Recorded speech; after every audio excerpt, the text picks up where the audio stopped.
So I know I have shown this guy off before when we first got him. He is growing and getting big and happy and healthy and is absolutely beautiful. This is our cinnamon spider calico, and he is so cool looking. I don't know what it is about him. Not a super complex morph or anything, just an absolutely beautiful snake. And so I'm about to pair him with someone, and if we hit the odds on it, it's going to give us some world's first morphs. So we will see what happens with that. I'll keep you guys posted. It'll be a little secret until everything hatches out, and then we'll see where it goes.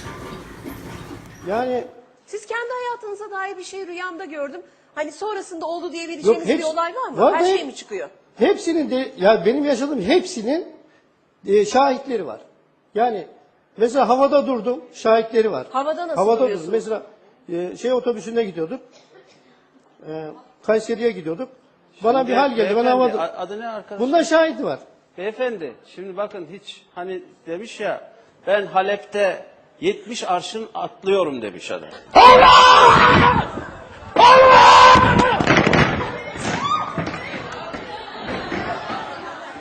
Evet. Alright, you guys, think about the message today, trying to figure out what to do, and I could not come up with anything, so I asked my little psychic what she thought. And what did you say we should do? We should do the story of David and Goliath. How come? Because we have a lot of animals and it's crazy how tiny they are, but their bite just really hurt, as my dad says. So I thought that that would be a good story if we're talking about animals and God. That works. Out of the mouths of babes. So the cool thing about David and Goliath, everybody knows the story. Goliath was the giant and couldn't be defeated, so the king said, hey, if anybody can beat him, I'll give you a ton of money, you can marry my beautiful daughter. And so David stepped up, and everybody said, you can't do it, you're too little. And he starts trying to defend himself, saying, hey, when the sheep got taken by the wolves and by the lions and by the bears, oh my, I nailed them all, and I took care of my business.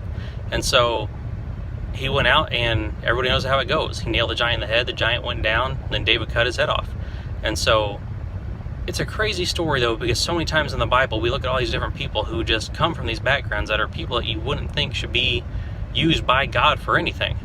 And the king says whoever does this is going to be with God, and not to be scared because God is going to be with them. And so they took somebody who was just out in the fields watching sheep, and he defeated a giant and defended his people and did an incredible thing.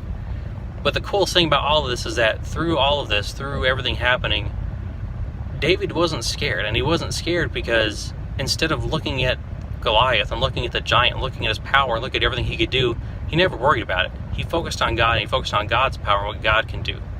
And because of that, he was successful. And so many times in our lives, we get focused on these giants and these big things, and we lose sight of the fact that no matter what it is we're going through, no matter what's going on in our lives, God is bigger, God is stronger, and God is better. So if you ever need anything, keep that in mind. God is always going to be bigger than any of the giants in our lives, and you can always defeat any of them with his help. Just got to have some faith.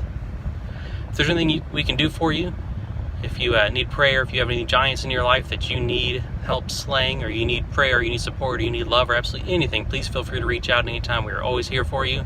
I love you guys. May be blessed to be blessing those around you. We'll catch you next time. Say bye. Bye.